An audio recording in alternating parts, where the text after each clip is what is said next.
This is where a guy named John Howard used to live.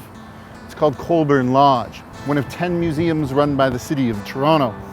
Howard was an important figure in the history of the city, a painter, surveyor, and architect who designed a lot of buildings around town, including this one.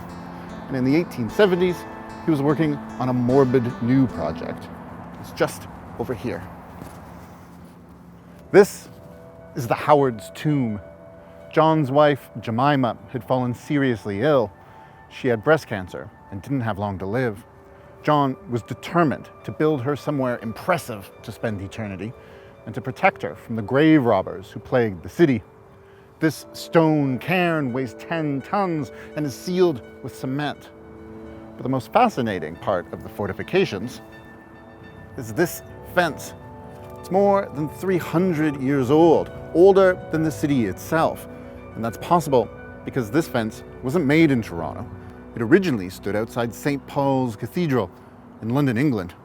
Both the church and its fence were designed by the famous architect Sir Christopher Wren all the way back in the 1700s. But more than a century later, as the cathedral grounds were being renovated, the fence was going to be destroyed.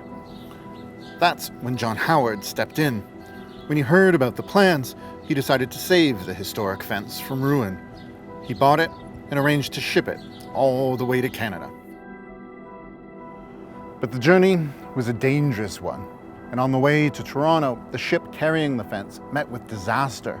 It sank in the St. Lawrence River, and the fence sank with it.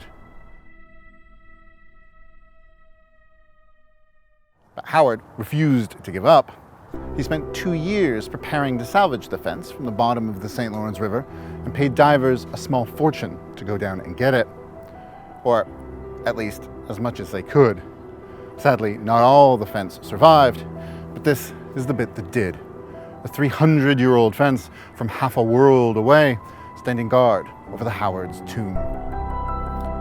There's even a poem on a metal plate affixed to the gate, a reminder of its origins and a cry against those who neglect history in favor of more fleeting concerns. St. Paul's Cathedral for 160 years I did enclose. Oh, stranger, look with reverence. Man, man, unstable man. It was thou who caused the severance. There's something else the Howards left behind too. They gave their land as a gift to the people of Toronto to be turned into a public park. And so today, the land around Colborne Lodge is known as High Park. And it's become one of the most famous public places in Canada.